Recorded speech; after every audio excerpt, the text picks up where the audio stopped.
Kok kuning warnanya? Itu.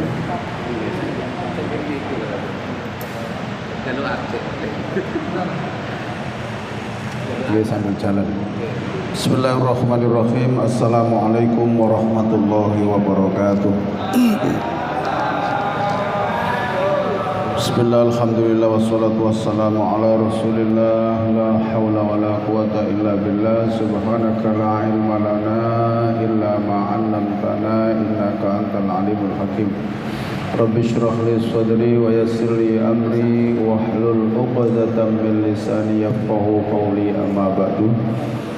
Bapak-bapak, ibu-ibu, jamaah Masjid Rodatul Falah yang dimuliakan oleh Allah Subhanahu wa taala, kita haturkan rasa syukur kehadirat Allah Subhanahu wa taala dengan mengucapkan alhamdulillahirabbil alamin. Tsumma alhamdulillahirabbil alamin walhamdulillahirabbil alamin. Atas limpahan rahmat hidayah inayah kepada kita, nikmat iman Islam, istiqomah melakukan kebaikan dan amal saleh, sihat jasmani sihat rohani, mudah-mudahan semua amal ibadah kita yang kita lakukan diterima oleh Allah Subhanahu wa taala.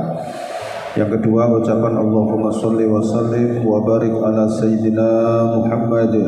Semoga selalu terhaturkan kepada junjungan kita Nabi besar Muhammad sallallahu alaihi wasallam. Bapak Ibu jamaah yang dirahmati oleh Allah, kita akan melanjutkan kajian kita surat Al-A'raf ayat 196 ya. Ini LCD-nya kok warnanya kuning, nggak tahu ini. Salah nyetel ya, apa akhirnya jalur ganti. Dianggap uang nomor pati loro ya, nggak jelas. Bismillahirrahmanirrahim. Inna waliyya, sesungguhnya pelindungku, Allahu adalah Allah. Alladzi zat yang nazzala telah menurunkan Alkitab, kitab. Wa huwa, dan dia Allah yatawalla akan melindungi as-sholihin, hamba-hambanya yang soleh. Kemarin dikatakan panjang lebar tentang pembatalan akidah yang dimiliki oleh orang kafir Quraisy Mekah, di mana mereka menyembah patung-patung mereka, menganggap patung mereka bisa memberi manfaat dan bisa memberi madarat. Kemarin sudah banyak dijelaskan oleh Allah bahwa patung-patung itu tidak bisa apa-apa, tidak bisa memberi madarat dan juga tidak bisa memberi manfaat apa-apa. Bahkan patung-patung yang kamu sembah itu tidak bisa menolong kamu, bahkan menolong dirinya sendiri tidak bisa. Kan begitu ya. Sampai-sampai ayat yang terakhir kemarin itu, apakah patung-patung yang mempunyai kaki itu bisa berjalan tak? Nah itu. Terus apakah patung-patung yang kamu buat yang punya tangan itu apa bisa memegang sesuatu? Seperti itu. Apakah patung-patung yang kamu buat, yang kamu beri mata itu bisa melihat? Jadi ini dalam rangka mematahkan logika orang kafir Quraisy Mekah itu. Amlahum adanu yasma'una biha. Terus patung-patung itu kamu pahat, kamu beri telinga, bisa mendengar tak? Nah gitu loh. Qulidu syuraka'akum. Kalau memang patung-patung itu bisa kamu ajak bersekutu, isok bantu awakmu, ditantang karo Nabi Muhammad. Sumakiduni. Sudah patung-patung itu kamu ajak untuk mencelakai aku. Ini tantangan kepada Nabi Muhammad. Wes nek patung-patung itu, patung-patung sing mbok sembah iku iso bantu awakmu. Saiki ajakan patung-patungmu untuk mencelakai aku. Ini Nabi Muhammad. Nyampe no ayat Gusti Allah. Sudah lakukan sekarang juga, falatun diruni. Jangan tunda lagi. Sekarang juga tak enteni no ini. Silakan patung-patung yang kamu sembah, yang kamu anggap Tuhan itu, silakan untuk mencelakai aku. Tak tunggu dulu gini. Nah kan gitu kan. Itu dalam rangka itu mematahkan logikanya, keyakinan yang rusak, yang salah orang-orang kafir Quraisy jahiliyah waktu itu. Maka ketika tantangan itu sudah tidak bisa dipenuhi, ya jelas gak iso patung benda mati. Maka berikutnya adalah inna waliyallahu. Nah, Nabi Muhammad menyatakan diri bahwa sesungguhnya pelindungku adalah Allah. Alladzi nazal kitab. Siapa Allah itu? Yang menurunkan kitab, yaitu Al-Quran. Kitab untuk tuntunan kehidupan manusia untuk bisa selamat dunia dan akhirat. Wa huwa yatawalla sholihin. Dan Allah itu akan melindungi hambanya yang soleh. Jadi orang yang menjadi orang yang soleh itu sudah dilindungi oleh Allah. Jangan khawatir. Walladzina dan patung-patung yang tad'una kalian menyeru min dunihi dari selain Allah. La yastati'una, patung-patung itu tidak bisa nasroku menolong kalian. Gak iso. Wala anfusahum yansurun, dan bahkan pada dirinya sendiri mereka tidak mampu menolong. Kemarin sudah saya sampaikan bahwa tatkala Nabi Ibrahim itu masuk ke dalam penyembahan Raja Namrud, Nabi Ibrahim kan menghancurkan patung-patung yang ada di penyembahan, tempat yang digunakan untuk sesembahan. Sekian patung dihancurkan semua, disisakan patung yang besar itu. Maka begitu Raja Namrud datang dengan rakyat Babilonia yang setelah mengadakan upacara hari ulang tahunnya masuk ke dalam tempat penyembahan, melihat patung yang rusak, jungkir balik, pecah semua itu, betapa marahnya. Nah, itu sudah menunjukkan bahwa patung itu tidak bisa menolong dirinya sendiri.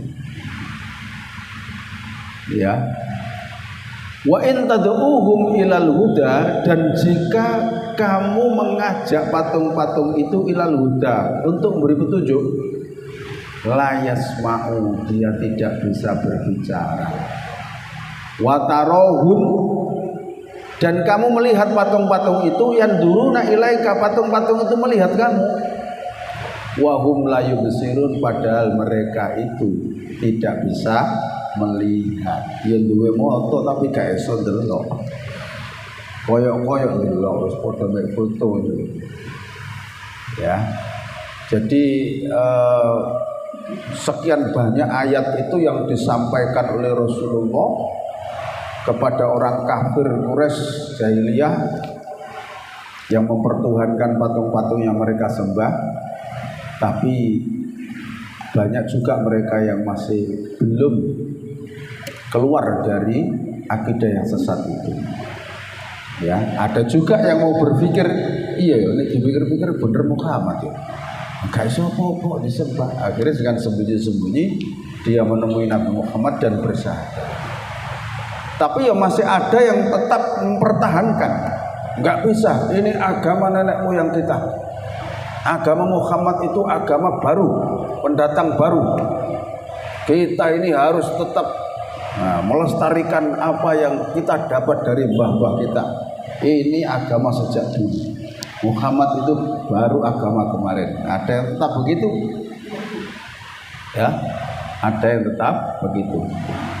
Ya sama saja ketika Islam datang ke tanah Jawa, Jawa kan sedang dalam keadaan Hindu-Buddha, gitu.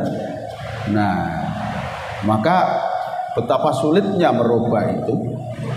Ya, orang masih sering pergi ke pohon-pohon yang besar untuk memuja-muja, tempat-tempat yang dianggap keramat, dimintai dan lain sebagainya, kan masih banyak. Ya, ketika mau panen padi terus dia buat makanan, ya disajikan di pojok-pojok sawah, katanya memberi makan kepada dewa Dewi Sri dan lain sebagainya. Oh, banyak sekali kan.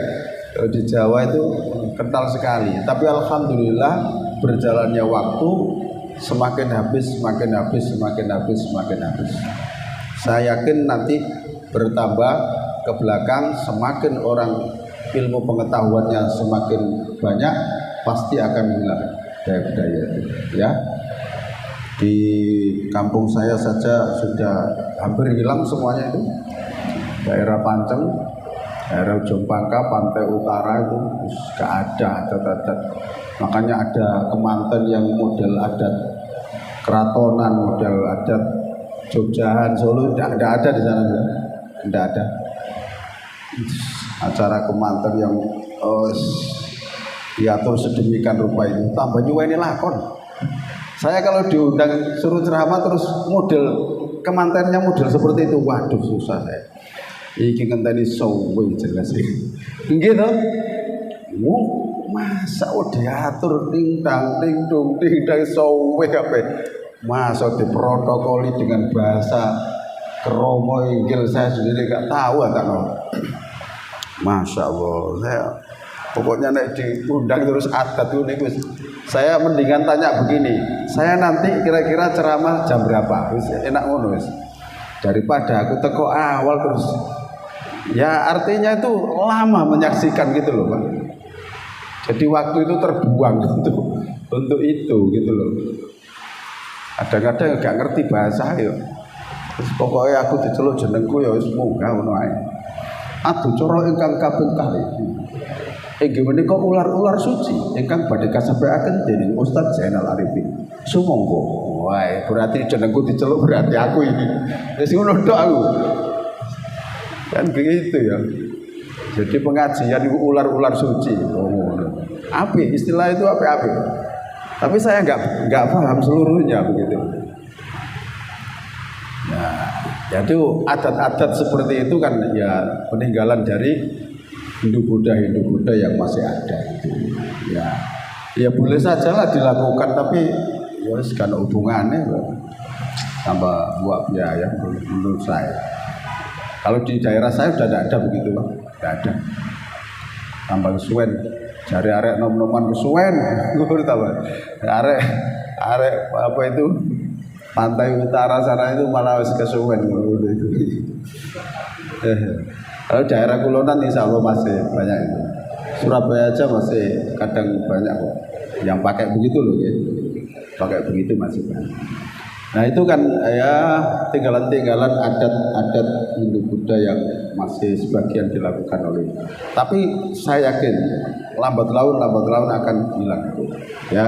Akan hilang, kepercayaan seperti itu akan hilang dengan sendirinya. Ya, khudil afwa,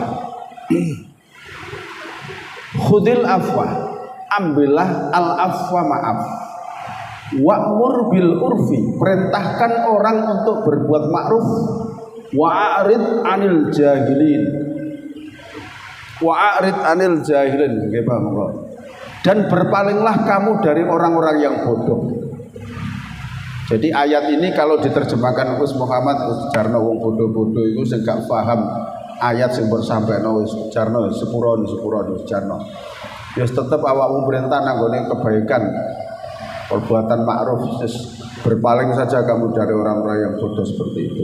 Terus biarkan mereka gak nyandak, akalnya gak nyandak Jarno.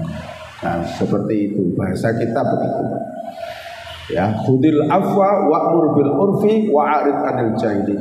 Ya, maafkanlah orang-orang yang masih belum paham seperti itu, perintahkan yang ma'ruf kepada orang yang mau mengikuti, wa'arid anil jahilin, dan berpalinglah kamu dari orang-orang yang bodoh. Maksudnya wis Jarno. Itu loh ya. Wis Jarno. Wa imma yanzaghannaka, dan jika itu ya mengganggu kamu, yanzaghannaka, mengganggu kamu, membisik-bisikkan kamu dengan gangguan-gangguan jelek, minasyaitoni, dari setan, nazgun, suatu gangguan jelek, fasta'idz billah, maka mohon perlindunganlah kamu billahi, kepada Allah. Innahu, sesungguhnya dia sami'un, zat yang maha mendengar, alimun, zat yang maha tahu. Jadi kalau kita ini diperintahkan oleh Allah Bapak Ibu, kalau ada bisikan-bisikan jelek ya, yang bisikan itu tidak jelas, maka segera kita fasta'id billah, mohon perlindungan kepada Allah. Mohon perlindungan kepada Allah, penjagaan kepada Allah. Jadi karena setan itu selalu membisik-bisikkan bisikan yang menyebabkan manusia itu menjadi ragu. Menyebabkan manusia itu menjadi ragu. Koyok contohnya misalnya iki nek gak mbok lakoni iku bakal terjadi ngene. Misalnya itu bisikan-bisikan muncul dalam hati. Kalau kamu tidak melakukan ini akan terjadi begini. Nah ini akidah kita harus kita luruskan dan segera kita berlindung kepada Allah. Segera kita berlindung kepada Allah dari kekhawatiran-kekhawatiran itu, bahwa yang bisa menjamin keselamatan kita hanyalah Allah. Tidak ada lagi sesuatu barang-barang yang dibawa oleh bangsa jin dan setan, bisikan-bisikan jelek itu tidak akan terjadi manakala Allah menjadi pelindung kita. Gitu loh. Diyakini aja manakala Allah menjadi pelindung kita. Nah, jadi seperti itu. Jangan takut ini, takut terjadi itu masih banyak itu hal-hal seperti itu. Ya orang-orang tua yang masih berpegang teguh dengan itulah. Kalau kita ini gak berpegang teguh, ya di Jombang itu, Jombang ke barat ya, Jombang ke utara itu ya. Terus sampai Anduk Babat itu kan melewati Gunung Pegat ya. Iku nak ono wong babat kok kemantenan oleh Jombang, gak oleh lewat kono. Gak oleh lewat Gunung Pegat, kok garai pegatan. Yes, gaya makanya kepercayaan seperti itu kan bisikan-bisikan dari setan. Jadi hal-hal seperti itu, Pak. Itu dulu masih kental sekali itu. Ya. Iki naik ketemu iki kudu mlebune kemanten teko kene. Nah, hitung-hitungan gitu-gitu itu dulu masih kental. Tapi di daerah saya sudah tidak ada. Daerah saya sudah nggak kenal itu. Ya masih sebagian. Makanya saya yakin lambat laun akan hilang dengan sendirinya. Ya, semakin orang paham dengan agama, semakin orang paham dengan isinya Al-Quran, maka lambat laun sudah hilang. Ya sama dengan Mekah, dulu Mekah kentalnya seperti itu, ya sekarang tidak ada, Pak. Kan begitu, ya? Tidak ada satupun orang kafir di situ, nggak ada satupun orang Yahudi di situ, nggak ada satu patung pun yang berdiri di situ, sudah hilang semuanya, bersih. Ganti generasi yang berikutnya, kan gitu. Ya. Jadi segera segera minta tolong kepada Allah, berlindung maksudnya. Jika terjadi bisikan-bisikan dari setan, bisikan akan kejadian, akan kekhawatiran, maka segera berlindung kepada Allah, mohon perlindungan kepada Allah. Nah, gitu kan? Segera mohon perlindungan kepada Allah.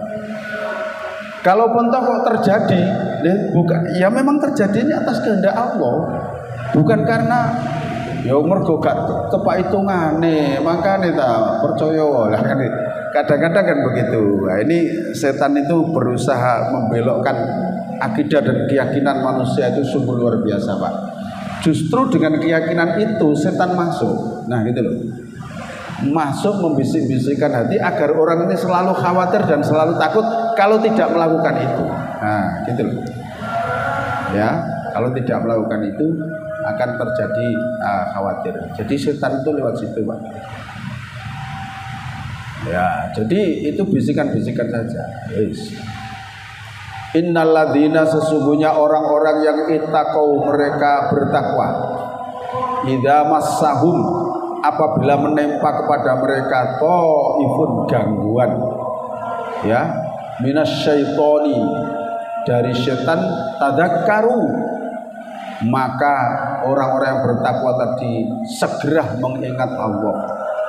Fa'idahum, maka tiba-tiba mereka mubsirun, mengetahui atau melihat kesalahan-kesalahan yang dilakukan. Jadi kalau sikapnya orang yang bertakwa ketika menimpa kepada mereka gangguan-gangguan bisikan setan tadi terjadi, misalnya segera tadzakkaru, mengingat Allah, berzikir kepada Allah, faidahum mubsirun, maka mereka akan diperlihatkan apa itu kesalahan-kesalahan yang dia kerjakan. Gitu.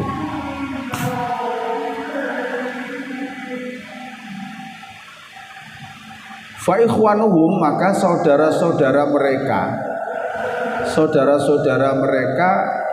orang-orang kafir dan orang-orang fasik, yamudduhum, mereka membantu setan-setan itu fil ghayyi, dalam kesesatan, tsumma la yuqsirun, maka tidak ada henti-hentinya mereka selalu menyesatkan manusia yang lain.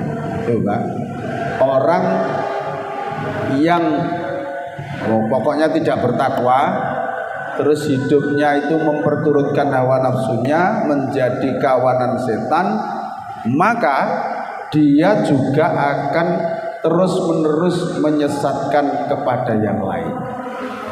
Gitu kan ya, akan mengajak kepada yang lain kepada kesesatan. Itu ya. Contohnya orang-orang yang sudah kecanduan narkoba, itu kan kadang-kadang temannya itu kan diceluk, disusul, kan begitu Pak ya, diajak. Nah, bahkan kadang-kadang temannya sudah mau bertobat itu diparani, diajak. Nah itu orang-orang yang menjadi kawanan setan itu akan terus-menerus mengajak orang lain untuk berbuat kepada kesesatan.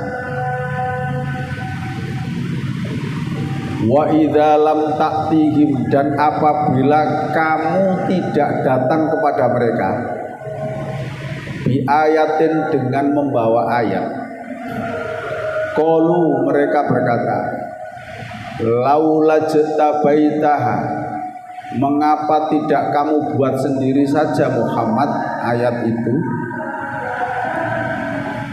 Kul, katakanlah, innama, sesungguhnya hanyalah attabi'u, aku mengikuti, kata Nabi Muhammad, ma yuha, apa yang diwahyukan, ilaika, kepadaku, mir rabbi, dari Tuhanku. Hada, ini Al-Quran itu, basairu, adalah bukti-bukti yang nyata, mir rabbikum, dari Tuhan kamu sekalian, wahudan, dan petunjuk, warahmatun, dan rahmat, kasih sayang, liqaumin, bagi kaum yu'minuna, mereka yang mau beriman. Jadi begini, setiap wahyu turun, ya memang sudah kewajibannya, setiap ada wahyu turun, Nabi Muhammad itu pasti menyampaikan wahyu itu di hadapan orang kafir dan di hadapan banyak orang, baik orang kafir itu nerima atau tidak, karena sudah tugas kenabian, tugas kerasulan, setiap wahyu turun berarti harus disampaikan, tugas seorang rasul itu ya. Nah, ketika Nabi Muhammad 1 atau 2 hari tidak menyampaikan ayat, iku wong kafir terus ngomong, lah apa Muhammad awakmu dino iki gak nyampekno wahyu, biasane nyampekno wahyu.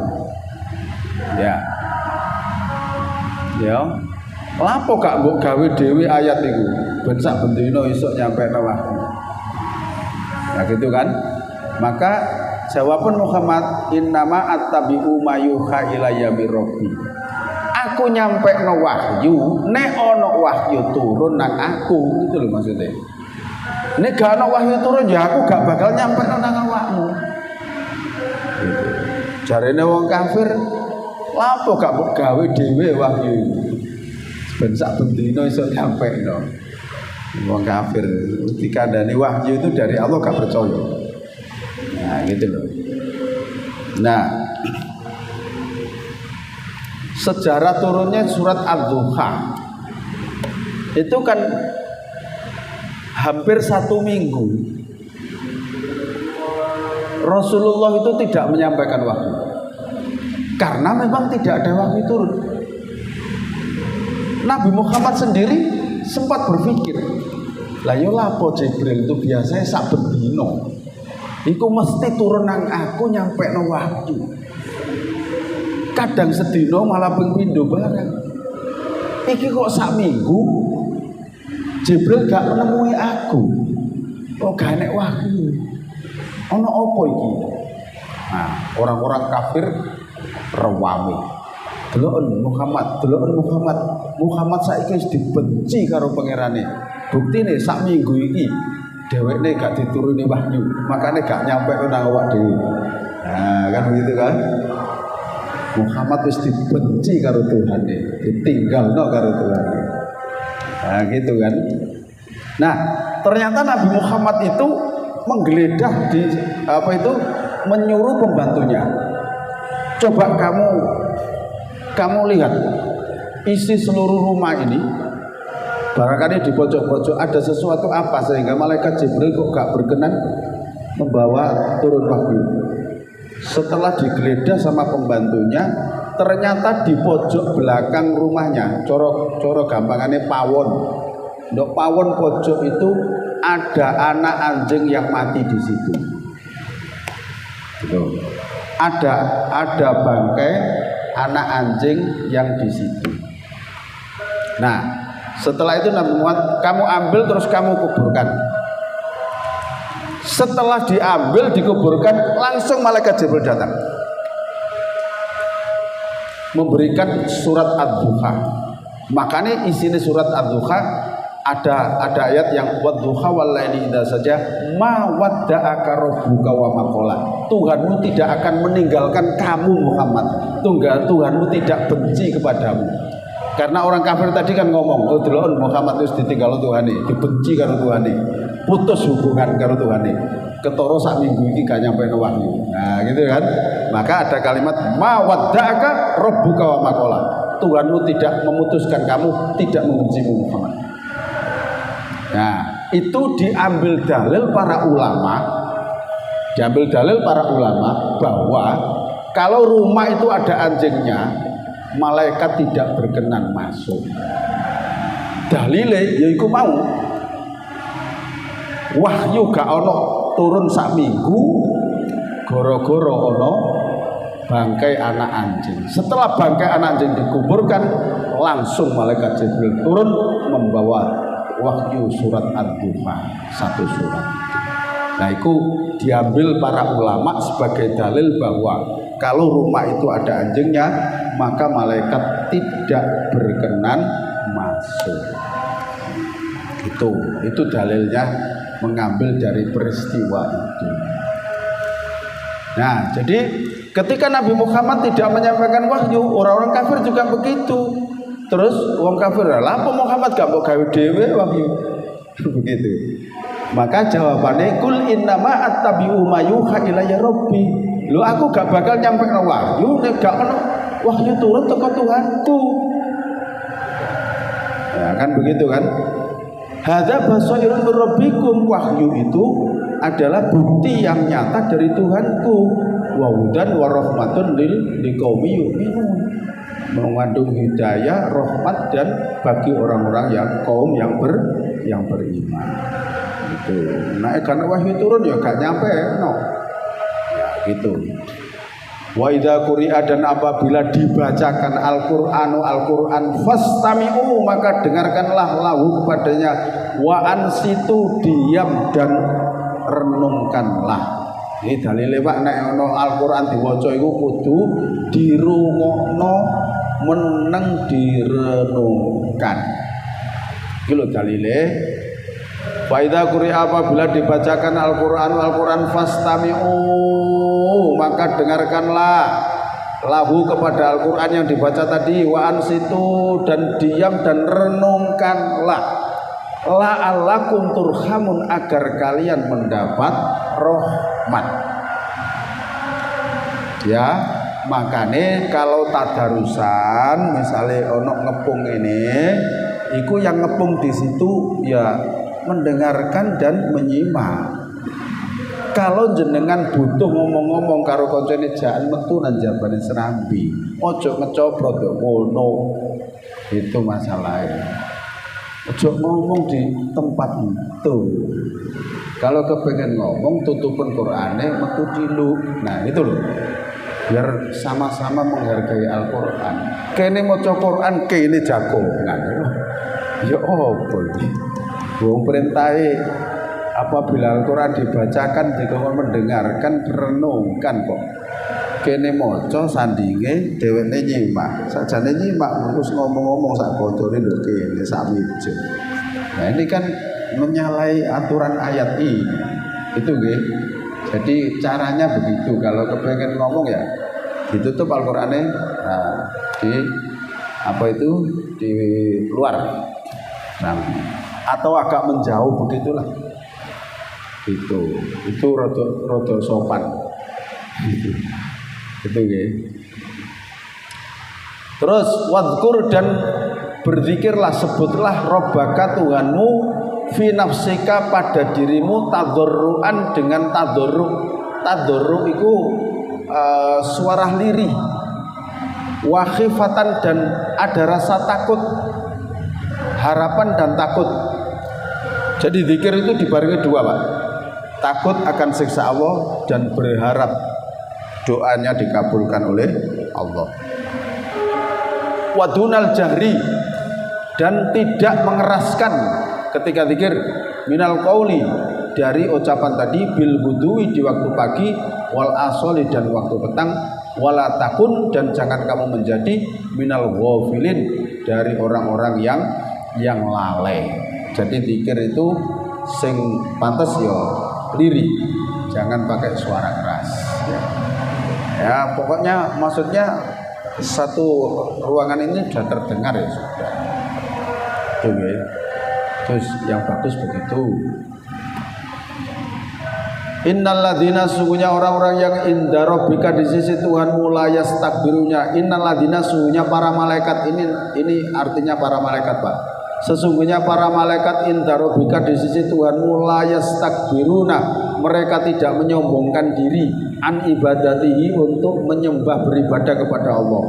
Wa yusabbihunahu dan para malaikat itu selalu bertasbih kepada Allah. Walahu dan bagi Allah, kepada Allah yasjuduna, para malaikat itu bersujud. Ya, para malaikat itu bersujud. Ini sudah selesai surat Al-A'raf.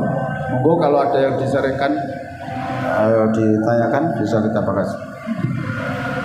Nggih, Pak. Assalamualaikum warahmatullahi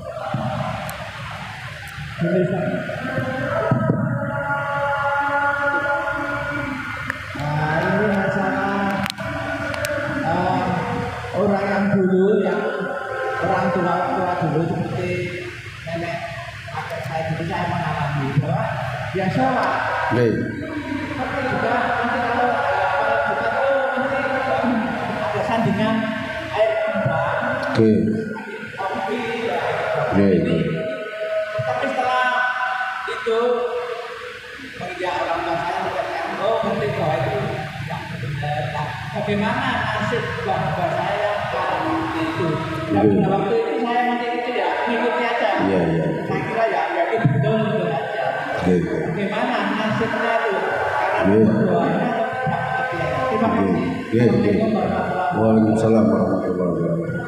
Jadi Allah itu akan menghukumi seseorang disesuaikan dengan pengetahuan yang mereka miliki. Yang memang saat itu pemahamannya masih di situ, ya masih di situ. Walaupun wis sholat ya sek ngono, ya wis mudah-mudahan Allah mengampuni lah, begitu ya. Ya bagaimanapun kan orang-orang yang ngerti pada waktu itu juga sudah meluruskan.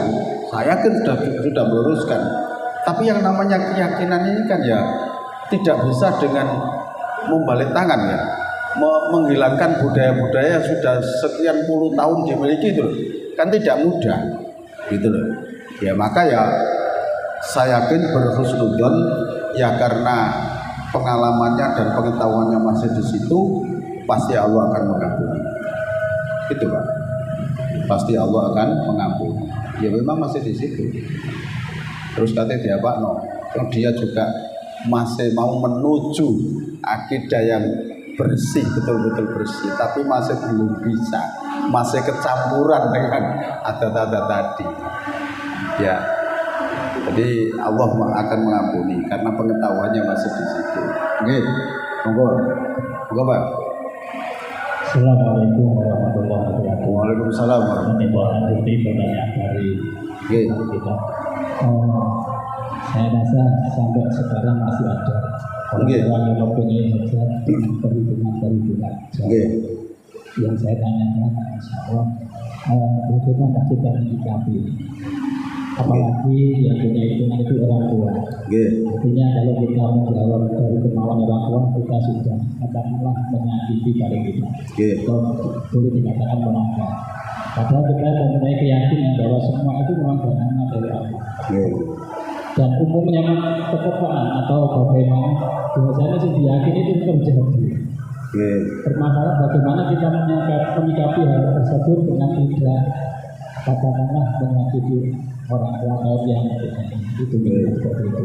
Mohon penjelasan. Terima kasih. Assalamualaikum warahmatullahi wabarakatuh. Assalamualaikum warahmatullahi wabarakatuh. Saya juga mengalami awal-awal, ya sekarang saja sudah tidak ada. Awal-awal saya dulu juga begitu Pak, sama. Terus saya minta nasihat guru saya, terus nanti ya segini loh, bagaimana kita itu tidak menyeberang apa yang diyakini orang tua, dan juga kita itu tetap bersandar kepada Allah. Caranya itu seperti menjenengan maturkan Allah, ya Allah, kan begitu kan? Bapak saya itu sudah mengakui panjenengan sebagai Tuhan, mengakui Rasulullah, mengakui kitab Al-Quran, tapi masih menggunakan hitungan-hitungan itu ya Allah. Tapi saya ya Allah tetap berkeyakinan bahwa seluruh hari itu adalah milik panjenengan. Maka saya berkeyakinan ya Allah bahwa tidak ada sesuatu yang terjadi kecuali panjenengan. Mohon ampunan untuk bapak kami yang masih punya keyakinan seperti itu ya Allah, dan tolong panjenengan luruskan itu ya Allah. Nah caranya begitu Pak. Jadi kita tidak menantang orang tua, tapi juga kita sudah matur kepada Allah. Itu cara yang bijaksana Pak. Dan itu yang saya praktekkan. Sebab kalau tidak pakai cara itu, kita akan itu karan kan Pak. Kadang-kadang kalau dulur ya iso jadi gak wah goro-goro berseberangan seperti itu. Nah ini jangan sampai terjadi. Kita harus pakai cara yang bijaksana. Nah gitu loh Pak. Terus nyambung misalnya, apakah kita terus mengikuti orang tua tersebut dan kita tetap mempunyai keyakinan kepada Allah, itu tidak apa-apa atau ada apa-apanya? Nah jadi begini, kalau kita mampu untuk memberikan pemahaman orang tua sehingga tidak melakukan itu, ya nggak apa-apa. Tapi kalau kita masih belum punya kemampuan, ya tadi itu saja, mintakan ampun pada Allah, doakan, luruskan iman akidahnya ya Allah, dan saya tetap berkeyakinan bahwa semua hari ini adalah baik milikmu, apapun yang terjadi adalah atas kehendakmu. Jadi begitu Pak. Kalau kita punya kemampuan untuk memberikan pemahaman ya enggak apa-apa, tapi kalau tidak jangan, daripada malah putus hubungan kekerabatan, putus hubungan ini kan malah fatal itu. Padahal Islam juga melarang kita putus hubungan gitu loh. Maka harus pakai cara-cara yang bijaksana seperti itu. Nah gitu Pak. Jadi biarkan, asalkan kita sudah memberikan pemahaman oke. Sakjane mboten napa-napa Pak, kabeh ku pangeran kok.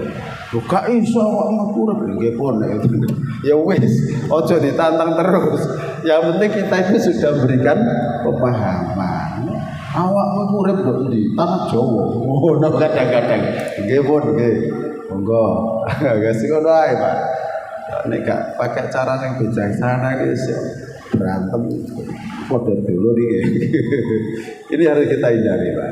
Ini namanya cara yang bijaksana ya seperti ini Pak. Nah gitu kan. Ya, kadang-kadang ada yang besanan kene sitoke gak setuju mbek model ngono tapi sitoke kudu ngene. Lah iki nek gak ngalah salah sitok lah. Iso gak sido. Nah, kan begitu loh Pak. Makanya kita itu ngalah tapi kita tetap meluruskan akidah kita. Dan dimohonkan ampun mudah-mudahan diluruskan. Mboten mau. Saya yakin Allah Maha tahu. Gitu nggih. Sampun? Wonten ta? Monggo. Wis sampun nggih. Nggih nek wonten apa? Nek nggih. Nggih. Ini mengenai permohonan Nabi untuk pamannya yang diajak kebaikan nggak mau, supaya permohonan Nabi kepada Allah itu akhirnya nggak terkabulkan. Apa ada hubungannya dengan budaya Allah kan bisa? Terima kasih. Waalaikumsalam. Jadi apa itu bolak-balik Nabi Muhammad itu kan ya sudah sing dikarepno Nabi Muhammad itu kan ya apa wong ketika didakwahi iso melu kabeh kan begitu kan, termasuk pamane dhewe. Tapi kan untuk hidayah berupa ketaatan tadi itu kan hanya Allah yang bisa. Makanya Nabi Muhammad dan dihibur oleh Allah. Sudahlah Muhammad, tugasmu hanya menyampaikan. Urusan hidayah urusanku. Sudahlah gak usah mikir. Yang penting awakmu nyampaikan. Nah gitu loh. Jadi yang penting kita itu mengajak kepada kebenaran. Urusan wongku melu awak dhewe itu gak urusan pangeran wis tentu mau. Gak iso awak dhewe gawe gitu. Itu nggih, mudah-mudahan kita tetap istiqomah dalam kebenaran, dalam keyakinan yang benar. Yaitu kepada Allah, kepada Rasul, kepada kitab. Kita akhiri dengan doa pertemuan majelis. Subhanakallahumma bihamdika asyhadu an la ilaha illa anta astaghfiruka wa atubu ilaik. Alhamdulillahirabbil alamin. Assalamualaikum warahmatullahi wabarakatuh.